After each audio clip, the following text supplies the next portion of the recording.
રાષ્ટ્રપતિ દ્રૌપદી મુર્મુએ દુરંડ કપ 2025ની ટ્રોફીનું રાષ્ટ્રપતિ ભવનમાં અનાવરણ કર્યું। રાષ્ટ્રપતિ દ્રૌપદી મુર્મુએ રાષ્ટ્રપતિ ભવનમાં આયોજિત સમારોહમાં દુરંડ કપ 2025ની ટ્રોફીનું અનાવરણ કર્યું હતું।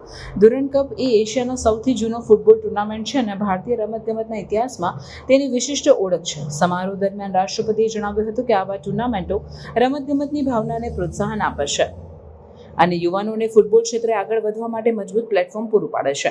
તેમણે ઉમેર્યું કે દુરંડ કપ માત્ર રમતની ભાવનાને ઉજાગર કરતો નથી પણ દેશના વિવિધ વિસ્તારોના લોકોને એકત્રિત પણ કરે છે। આ ટુર્નામેન્ટે દેશમાં ફૂટબોલને લોકપ્રિય બનાવવામાં અને યુવાન ખેલાડીઓને પ્રેરણા આપવામાં મહત્વની ભૂમિકા ભજવી છે।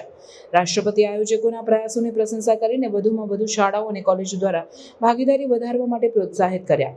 ટ્રોફીનું અનાવરણ થતાં જ દુરંડ કપ 2025 માટેની તૈયારીઓ તેજ બની છે। દેશભરના વિવિધ ટીમો ટુર્નામેન્ટમાં ભાગ લેશે, જેના કારણે આ રમતગમતનું મહાકુંભ બની રહેશે। સરકાર અને રમતગમત સંસ્થાઓ ટુર્નામેન્ટનું સફળ આયોજન અને ફૂટબોલને મુખ્ય પ્રવાહમાં લાવવા માટે સંકલિત પ્રયાસો કરી રહી છે। રાષ્ટ્રપતિએ અંતે આશા વ્યક્ત કરી હતી કે દુરંડ કપ 2025 રમતગમત અને પ્રતિભાના નવા માપદંડ સ્થાપિત કરશે અને ભારતના આગામી પેઢીના ફૂટબોલરોને પ્રેરણા આપશે।